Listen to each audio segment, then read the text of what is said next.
जय श्री कृष्ण। आप सभी को वट सावित्री व्रत की बहुत बहुत बधाई हो। वट सावित्री व्रत पति की दीर्घायु, अखंड सौभाग्य और सुखी वैवाहिक जीवन के लिए अत्यंत श्रेष्ठ माना जाता है।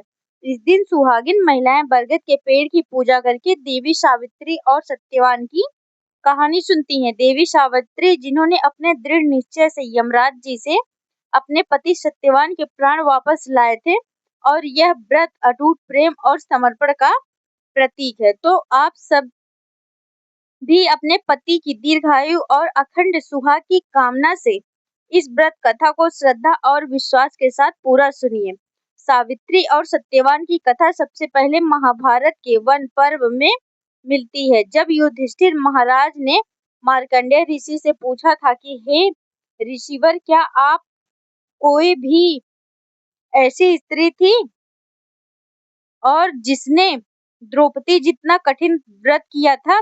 तब मार्कंडेय ऋषि उन्हें विस्तार पूर्वक देवी सावित्री की कथा सुनाते हैं, जिसे एक समय महादेवी जी ने देवी पार्वती को सुनाया था। कथा के अनुसार मध्य देश के राजा अशुपति ने पत्नी सहित संतान के लिए सावित्री देवी का विधि पूर्वक व्रत और पूजन करके पुत्री होने का वर प्राप्त किया।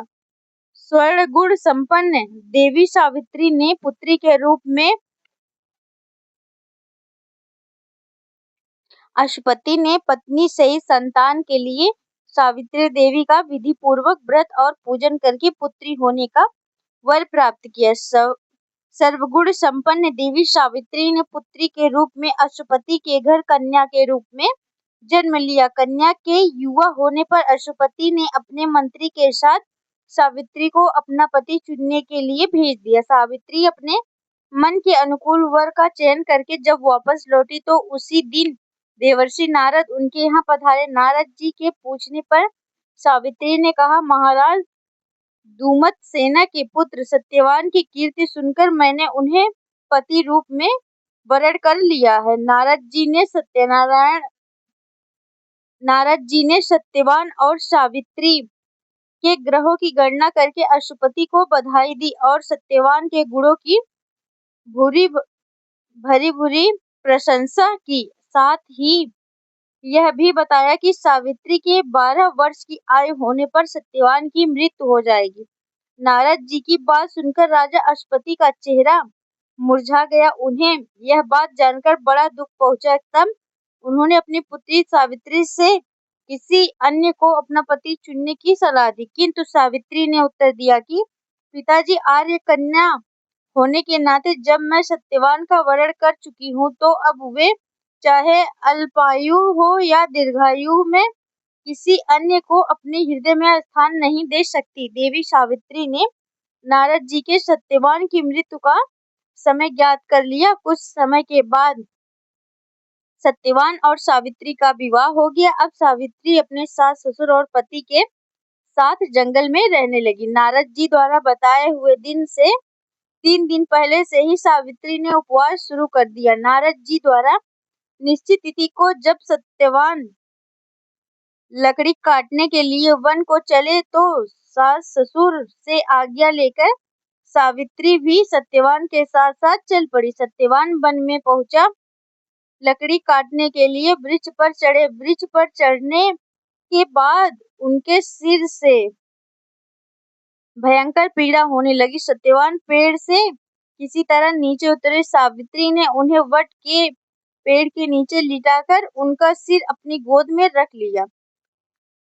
सावित्री समझ गई थी कि अब उनके पति की मृत्यु का समय नजदीक आ पहुंचा है, किंतु वे बिल्कुल भी विचलित नहीं हुई।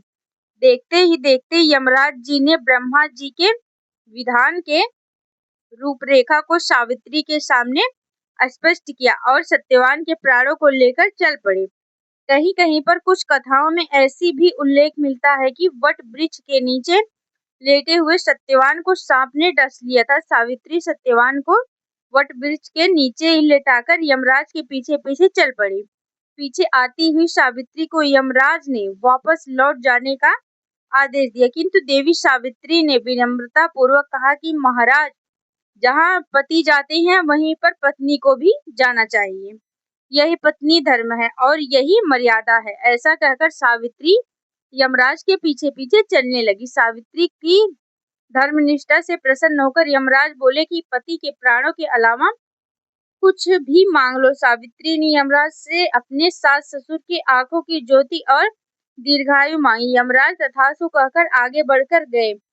सावित्री फिर भी यमराज का पीछा करती रही, उनके पीछे पीछे चलती रही।